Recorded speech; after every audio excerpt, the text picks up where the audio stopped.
Thanks for the introduction, and thanks for attending the conference, folks. You guys, I don't know, this Sabella thinks you're a glutton for punishment, having you see me 3 separate times during this conference.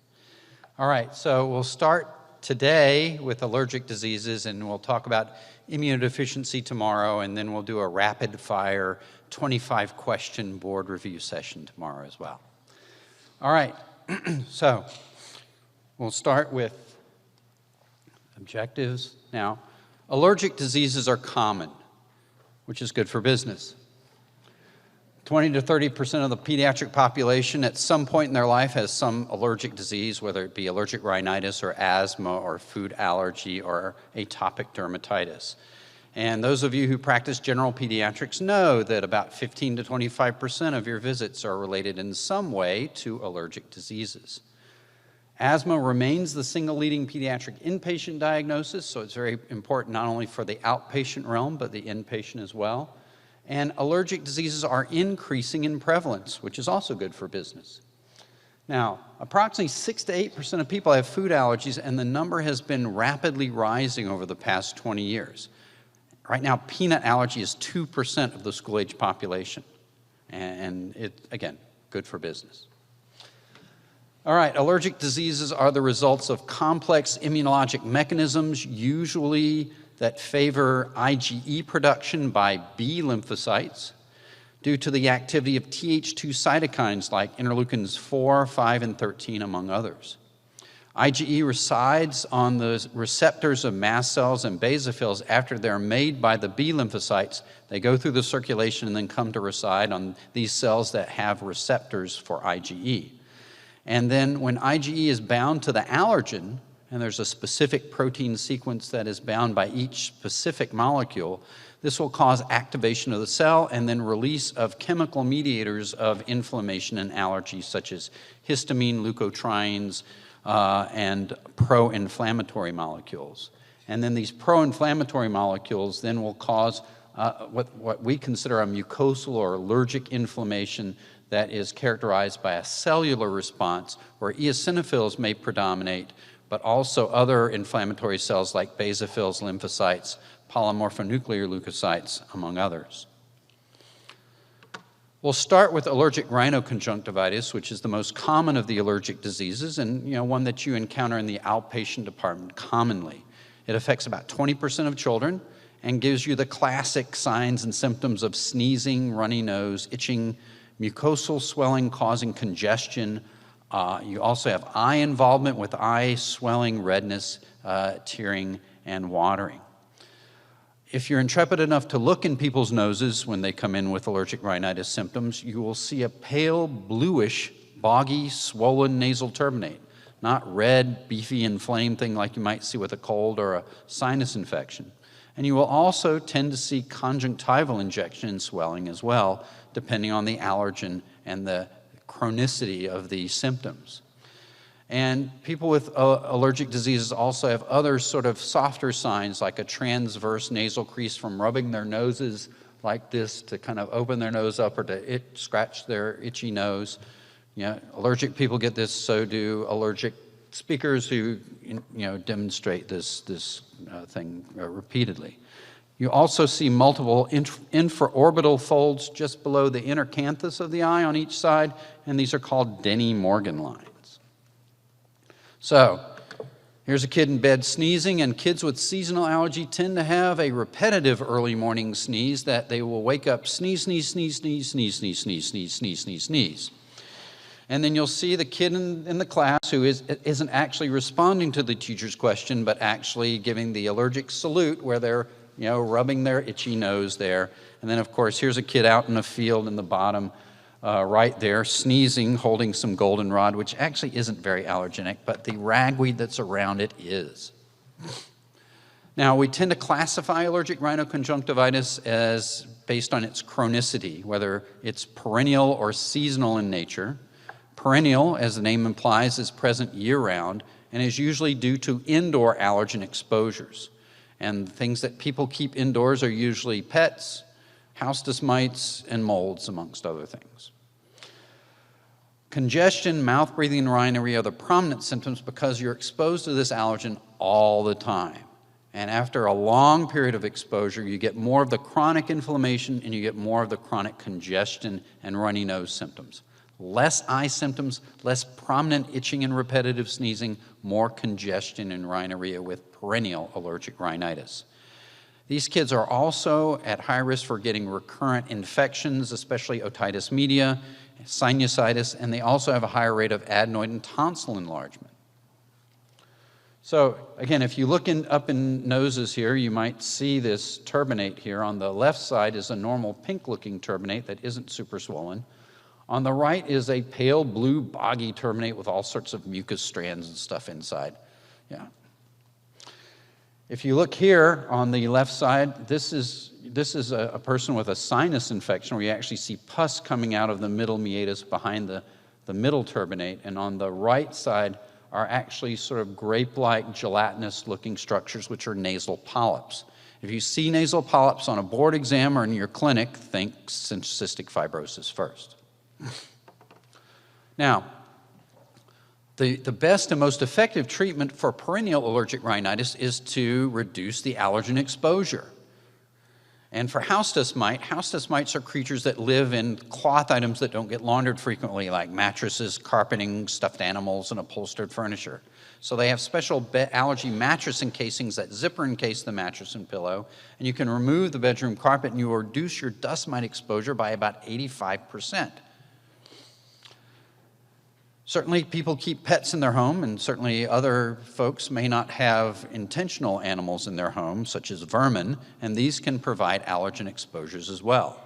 So pet elimination is preferred, but the longer I'm an allergist, the less frequently people seem to go with that recommendation. You know, they say, I've had the kid for 5 years and I've had the dog for 10 years. What do you want me to do?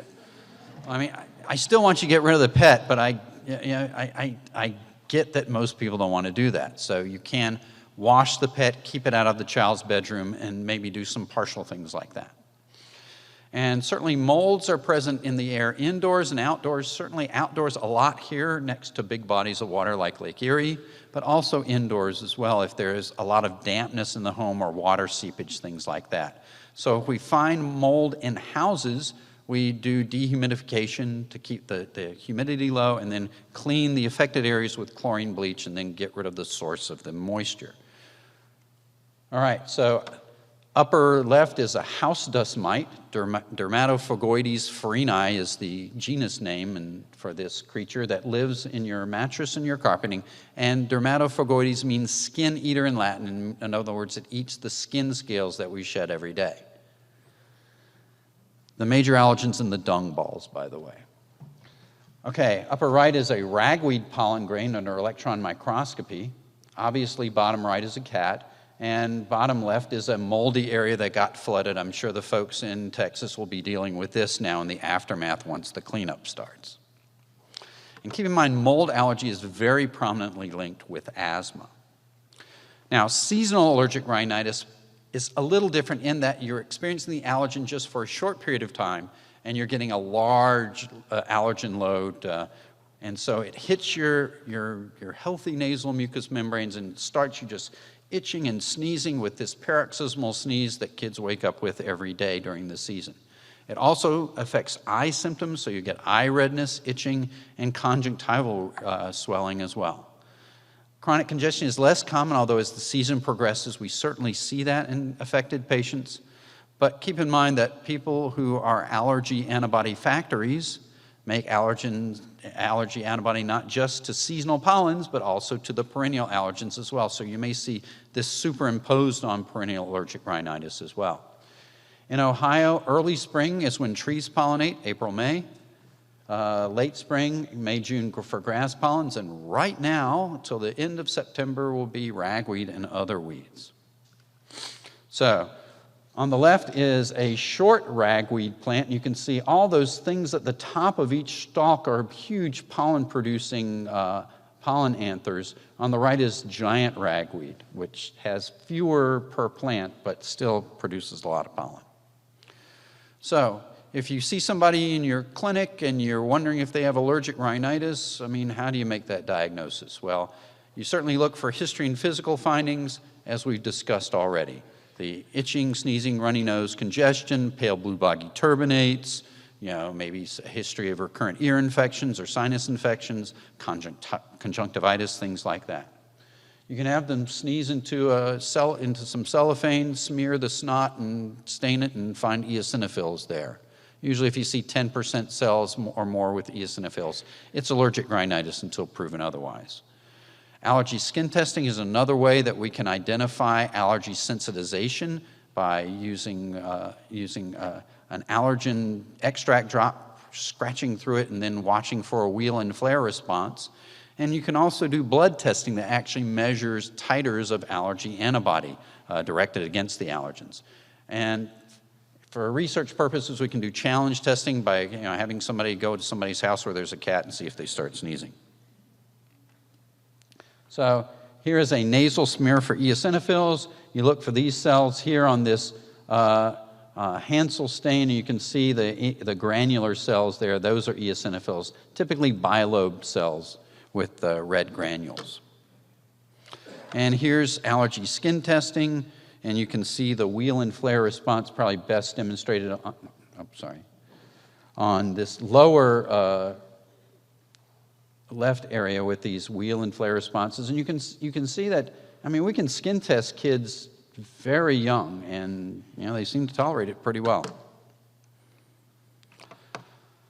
So allergic rhinitis, there are a plethora of different modalities of medical management, including antihistamines, which block the histamine receptor and seem to help with itching, sneezing, runny nose, and eye symptoms.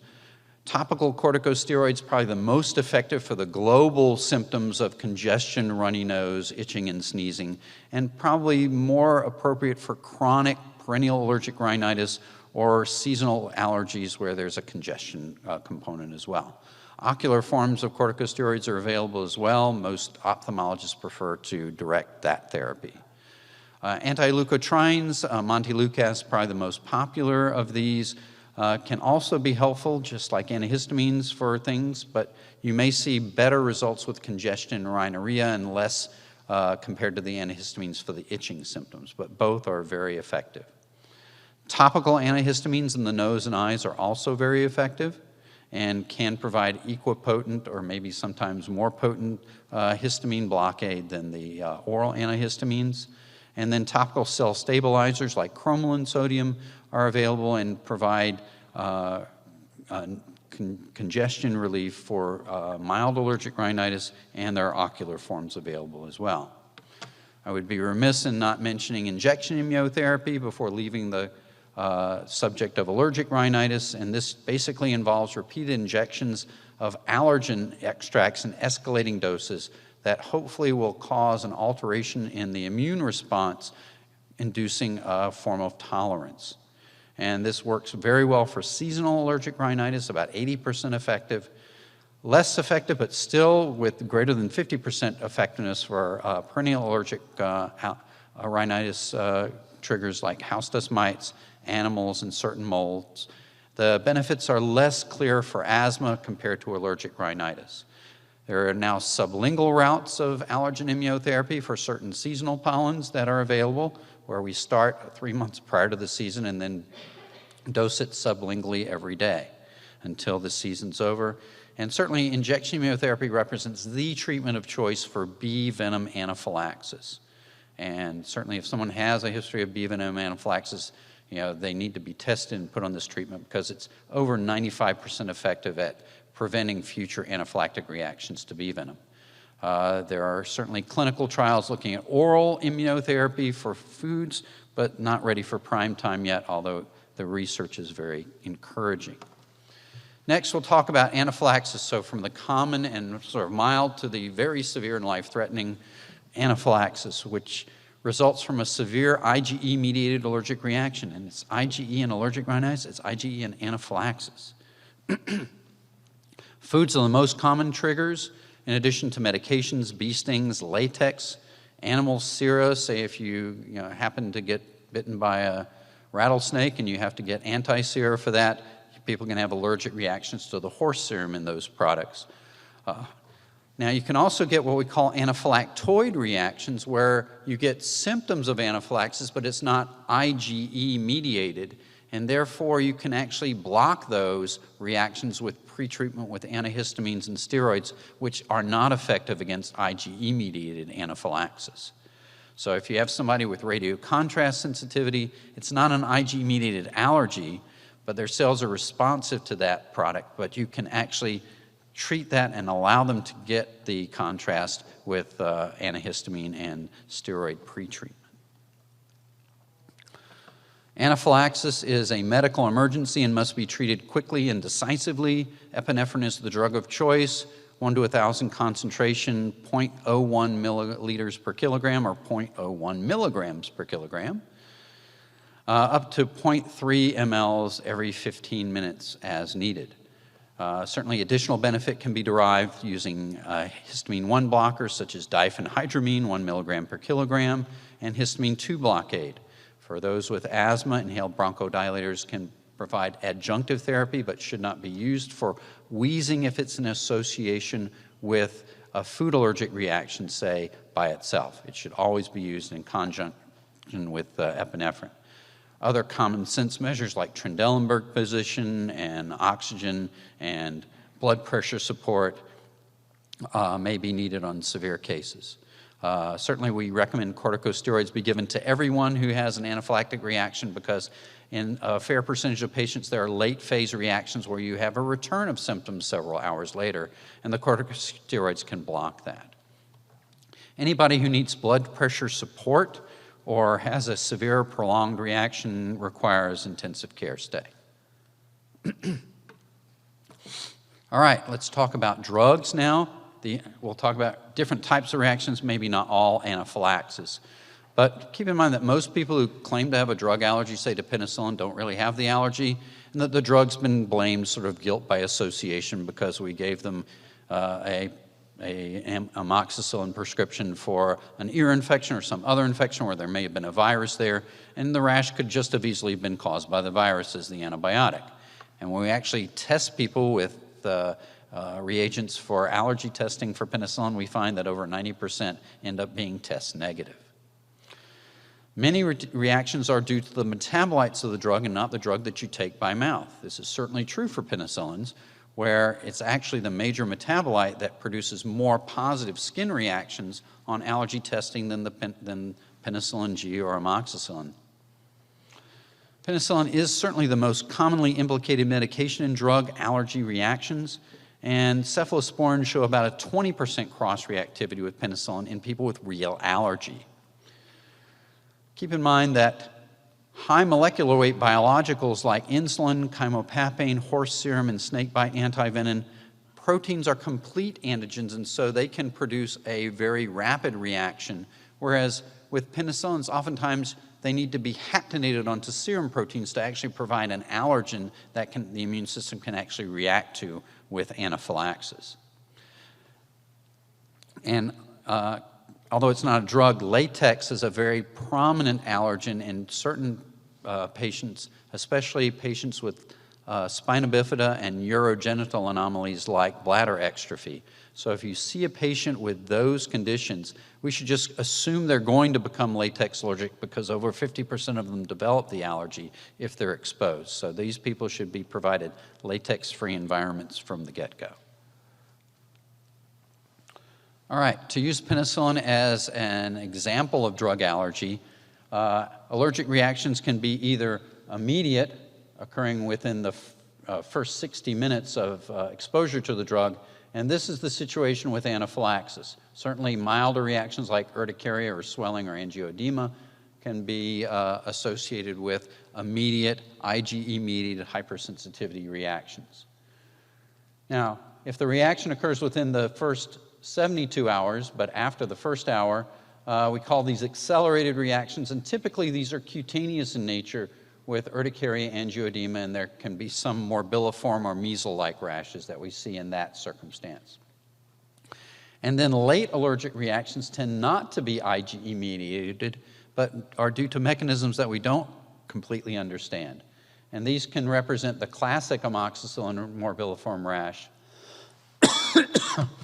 Fixed drug eruptions, where a area of rash appears in the same area of the skin each time they're exposed to that drug.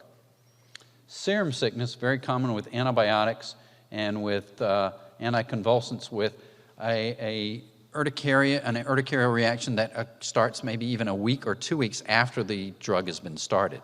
So the classic case is somebody gets some amoxicillin, and on the day they stop it, they get the rash. And this tends to be steroid dependent. Interstitial nephritis with methicillin is probably been on every board exam I've ever taken. Hemolytic anemias can also be resultant from drug reactions, drug fevers, erythema multiforme, and Stevens-Johnson syndrome, where there's mucosal involvement as well as erythema multiforme can occur, and these also can be seen with anticonvulsants, also antibiotics like sulfa drugs. Next, we'll go from drugs to foods, and again, foods are the most common cause of anaphylaxis, and food allergy has been rapidly increasing in prevalence in the pediatric population around the westernized countries in the world. This can be fatal, and fatalities occur in children, and we have to be aware of this. Peanut is by far the most common, now approximately 2% of the school-age population, although potentially any allergic kid can develop an anaphylactic reaction to any food. Certainly there are several foods that are the most common: peanuts and nuts, seafood, eggs, milk, soybean, wheat. Those are probably the top 6 or 7. And in these circumstances, complete dietary avoidance is absolutely essential. Even trace amounts in an ingredient list for a food could trigger an anaphylactic reaction. Say if you got something where peanut is like the 7th ingredient there, it may be enough to trigger a reaction. And keep in mind that there can be hidden sources of potential exposure, say cross-contamination. Somebody spreads peanut butter with a knife, then wipes it off to spread somebody's mayonnaise on another sandwich, and that person has peanut allergy, they'll likely have an allergic reaction. Or if you go to an Oriental restaurant and Kung Pao chicken with peanuts is cooked in that wok, and then it gets dumped out, and then something else gets put in that same wok with the oil where the peanut's been cooking, there will be a peanut exposure there and a likely reaction. Keep in mind that peanuts are actually legumes and not nuts. Like almonds are nuts that grow on trees, legumes grow in the ground like beans and peas, and peanut is actually a legume. But interestingly enough, there's more cross-allergy between peanuts and tree nuts than there are peanuts and other legumes, about 35% versus 5%. Now, for people who have food anaphylaxis, they need to avoid the food, never eat it, but accidental exposures occur about 2.5 times in somebody's academic career if they're a child. So they need to carry emergency medication with them at all times, so epinephrine goes with them at home, at school, wherever the child goes. And if they are unable to administer it, somebody who's been trained to give the epinephrine has to be there at all times. And again, as I mentioned before, these are the common food allergens: peanuts, egg, milk, soy, tree nuts, fish, shellfish, and wheat. Sesame seeds, other seeds are starting to become common enough where they're almost making this list. Other food allergies that aren't necessarily IgE mediated but deserve some mention: infantile proctocolitis, where you have infants that develop abdominal pain, often colicky symptoms with bright red blood in the stool. This is commonly related to a gut reaction to cow milk or soy protein, and this can be usually in formula, but even can be transferred in mother's milk as well from her own diet.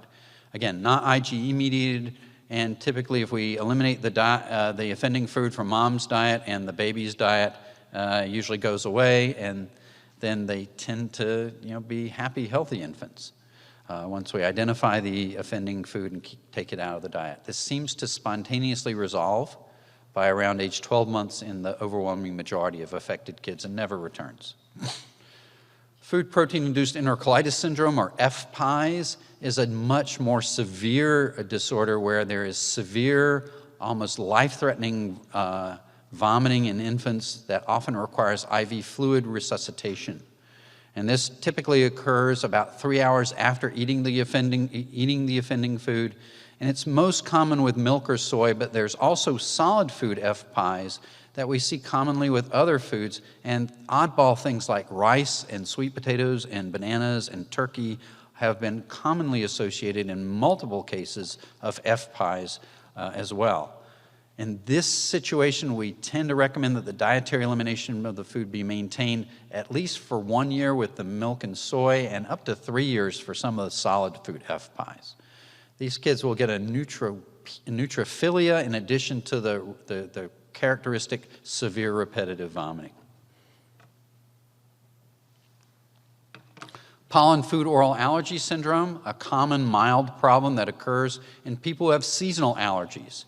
And these people develop consistent mouth burning and itching whenever they consume certain raw fruits and vegetables.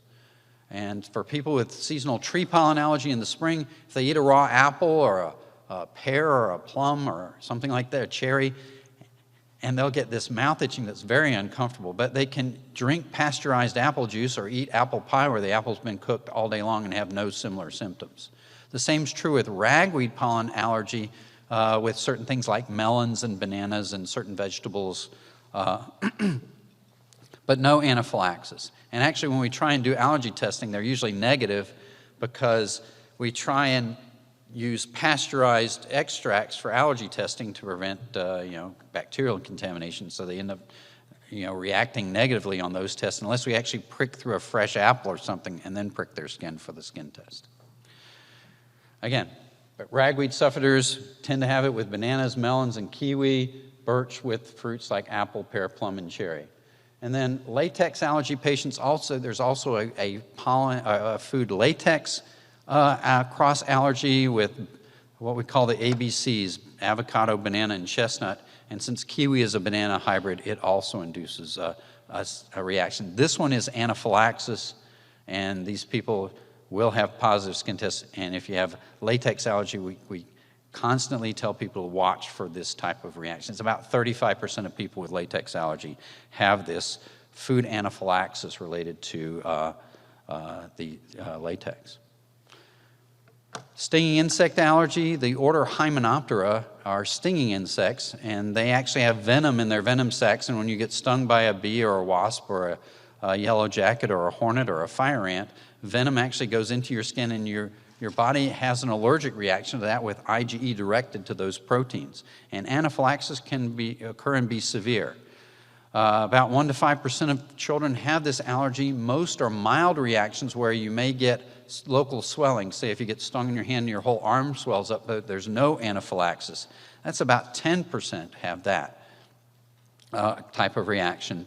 And only 10%, actually about 5% have had that type of reaction. Only about 10% of those end up going to future anaphylaxis. About 0.1% of children have actual true anaphylaxis to bee venom in the United States. Yellow jacket is the most commonly involved of these insects because honeybees are such docile creatures that you almost would have to step on them to get them to sting you, whereas a yellow jacket is such a mean and surly creature that it would seek you out and try and sting you just without provocation. And certainly if you encounter a nest or something like that, you can get multiple sting events. And typically, those who have had multiple sting events have higher rates of future anaphylaxis.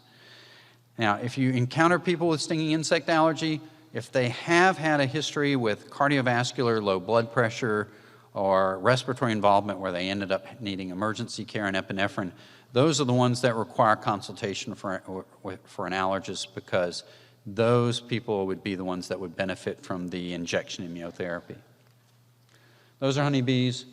That's a hornet, a yellow hornet. That's a wasp. And yellow jackets actually look like yellow hornets, but they're a little bit more slender than that. Okay, if someone has stinging insect allergy, what do we tell them? Well, don't attract these insects, okay? Don't wear perfumes that are floral and things like that, because the bees like that stuff. They go for the pollen and things like that. And they like bright colors too, so don't wear that stuff. And be careful around places where yellow jackets go, like outdoor food, beverages, garbage. And the thing is, never ever have a beverage container that you can't see through. Because these bees love high fructose corn syrup, and they love alcohol too. And so they'll climb into the can of Coca-Cola, and then the kid will drink it, and then they'll get a sting on their tongue. Or you hear cases of guys on the golf course with their beers, and then, a yellow jacket climbs into there, and then boom, they get stung on the tongue. So epinephrine must be on hand at all times, just like with the food anaphylaxis cases. And again, this is one case where injection immunotherapy is definitely the treatment of choice and should be given for all patients with anaphylaxis.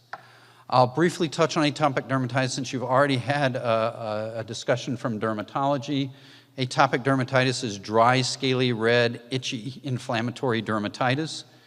And the range of presentation is just dry skin or keratosis pilaris, this sort of sandpaper-like stuff on the extensor surfaces of the upper arms in older children. And babies tend to get plaques of red, raised, lichenified, itchy skin that they'll scratch to excoriation, often presenting within the first month to 3 months of life. And the thing that distinguishes atopic dermatitis from seborrheic dermatitis is atopic dermatitis itches like crazy. Now, the pattern distribution usually changes with age, and so infants tend to get it on face and trunk, older kids in the flexural areas, adults tend to be hands and feet. In the infantile cases, about 30 to 50% have associated food allergy, and egg, milk, peanut, soy, wheat are the big five for eczema. These kids are also prone to skin infections, especially with Staph aureus, and if you have a massive flare-up, think staph infection first. But they also can get infected with other things like molluscum contagiosum and herpes virus. And eczema, atopic dermatitis itches. If you get a herpes virus infection of eczema, it hurts like nobody's business. And those people will describe intense pain.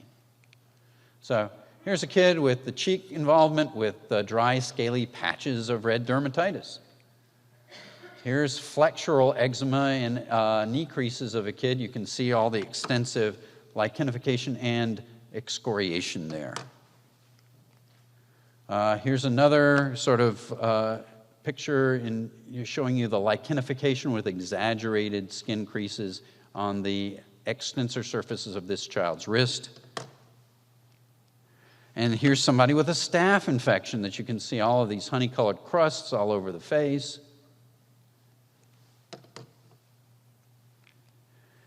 Here's another staph infection on the wrist where you see extensive excoriation that's just spreading and skin's getting denuded there. And then this is eczema herpeticum with a herpes infection. You can see how much more severe, how demarcated those are, and this person's in agony. Because if you've ever had a cold sore fever blister, I mean, imagine that all around your skin like that. Okay, so for atopic dermatitis treatment, moisturization is a key element of this. We tend to use cooler baths, avoiding harsh soaps, and moisturizing frequently. As far as pharmaceuticals, topical anti-inflammatories are clearly the first-line treatment of choice to areas of red or inflamed skin. We tend to use lower potency on face or genitals, higher potency on real trouble spots and thickened plaques. Twice daily application usually is the optimal frequency for topicals. Avoid the relevant allergens if we find that they're allergic to a food or a topical contact allergen like house dust mite. And then if itching and scratching is a huge problem, we tend to use high-dose antihistamines, especially at nighttime, since they'll scratch more at night than they do during the day when they have less distractions. I do like using topical antibiotics to excoriated or open wounds to prevent staph infections if we can do that. But if we have severely excoriated flare-ups, we just go straight to oral anti-staph antibiotics.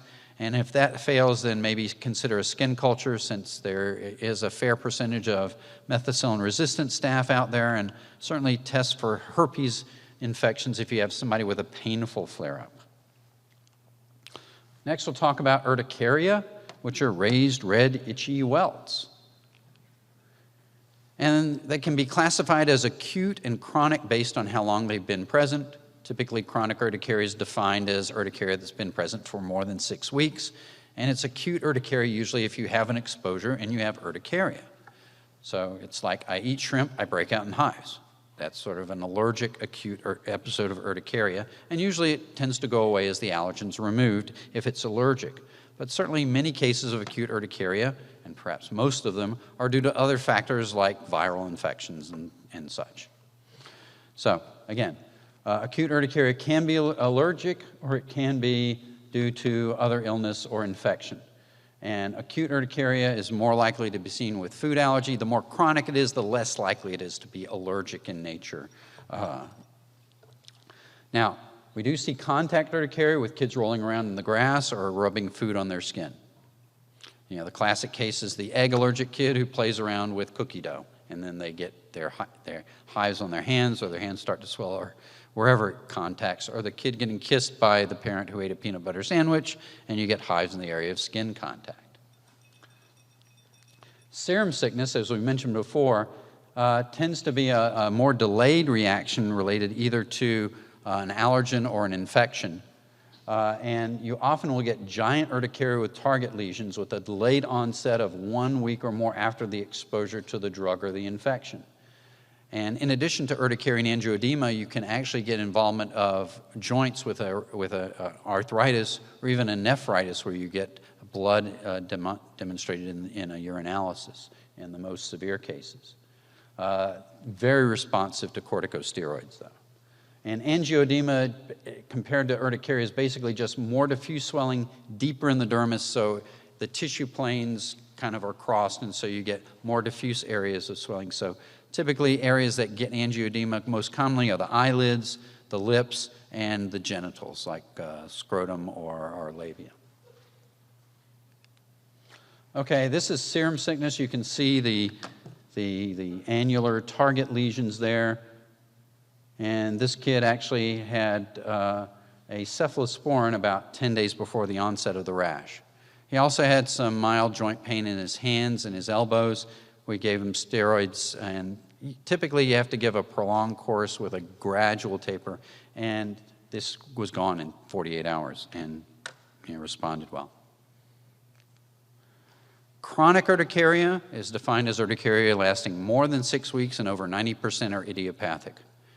Why do I dislike idiopathic urticaria? Because I'm an allergist. I like to find the cause for things. And when somebody comes in with chronic urticaria, I know I have less than a 10% chance of finding the cause. This can be the initial presentation of autoimmune diseases like JRA or JIA. It also can be a sign of a chronic infection like chronic active hepatitis. Parasite infestations can cause this, and rarely, especially in adults, malignancies can be associated with urticaria, especially lymphomas. But allergies, very, very rare for this. And there are some interesting cases of chronic urticaria where they react to certain physical stimuli. So we have people with what they call dermatographic urticaria, where you scratch their skin and it just welts up wherever you scratch it. Or if they have cold urticaria, so if they go swimming, they come out of the pool, 10 minutes later, as the body rewarms, they get hives all over or swelling. Or if they go by the frozen food section or something in the grocery. And certainly other physical things like pressure, vibration, certain wavelengths of sunlight, and exercise, increasing the core body temperature can produce different types of chronic urticaria. Again, cold urticaria, typically hives upon rewarming, and basically what we do is put an ice cube on the skin for 10 minutes, take it off, 5 to 10 minutes later, here comes the hive. And again, because immersion can produce a lot of urticaria, swimming can cause a severe, almost anaphylactoid reaction. So we tell these people never to swim alone if they have the cold urticaria. And there are actually familial forms and acquired forms of cold urticaria. Cholinergic urticaria, basically after the body warms up, usually with exercise, rarely with fever, tend to be tinier hives on an intense red base that coalesce. Urticaria pigmentosa is not urticaria, but actually the cutaneous form of mastocytosis, and you'll get reddish-brown macules that will urticate on stroking. And then another term where urticaria is used is called papular urticaria, where you get large local reactions to biting insects, like mosquito bites, or instead of getting the small bump, I mean, you'll get a huge, welt that, can be quite remarkable. Okay, this person has dermatographic urticaria. Somebody wrote that on their skin and it welted up. Just stroked their skin like that. This is urticaria pigmentosa. You might be able to make out that somebody scratched it. This lesion here, you can see a couple little hives on top of this reddish-brown macular lesion. Okay, so for diagnosis of urticaria, If we have a cause and effect thing like I eat shrimp and I break out in hives, okay, we'll get allergy testing for shrimp and confirm the allergy. If we got a question about it, we can always do a challenge test to shrimp and see if they react. For cold urticaria, we do that ice cube thing I mentioned, put the ice cube on their skin, 10 minutes, pull it off. Yeah, 10 minutes later, they get a hive there. There's a methacholine skin test where you can inject methacholine intradermally, and it'll give you a characteristic wheel with satellites. And then for urticaria pigmentosa, chronic urticaria that doesn't respond to antihistamines, or suspected vasculitis where you get urticaria that might heal to bruising or hurts, we do a skin biopsy. For idiopathic urticaria, we don't do a darn thing. But if we suspect vasculitis based on other signs or symptoms, we might get some other tests as well, like complements, blood counts, urinalysis, blood chemistries, and even anti-IgE receptor autoantibodies. About 10% of idiopathic urticaria now seems to be related to that autoantibody.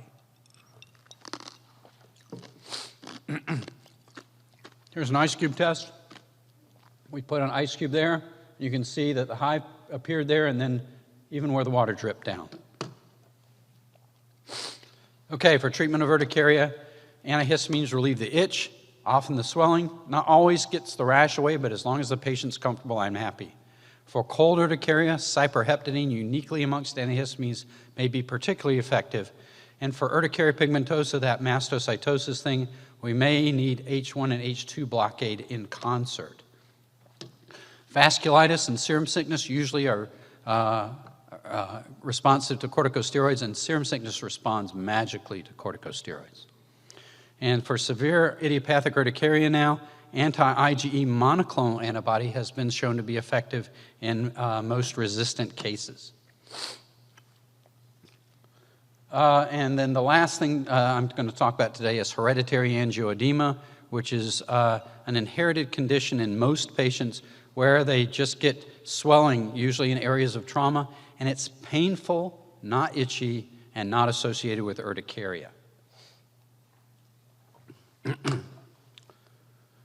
The onset's usually in childhood with episodes of recurrent abdominal pain from swelling in the gut area. Autosomal dominant inheritance is present in the classic pattern, so there's usually a family history. And the defect is in a complement regulatory protein called C1 inhibitor, which can have a complete deficiency or either a non-functional form that you can measure on a test, but of the actual inhibitor level, but not in the inhibitor function. They get painful swelling at sites of trauma without hives or pruritus, and typically it consumes complement, and typically C4 is the protein that gets consumed the most because the C1 inhibitor prevents activation of C4. So if you have a low C4 level, that's a sign that this condition might be present. Anabolic steroids like danazol are traditionally the most common preventive treatments, but now newer C1 inhibitor concentrates and bradykinin inhibitors are available for use during attacks and for prevention, but it's quite expensive, so the diagnosis needs to be confirmed before those will get approved. Okay, and I apologize for going over time, and I appreciate your attention.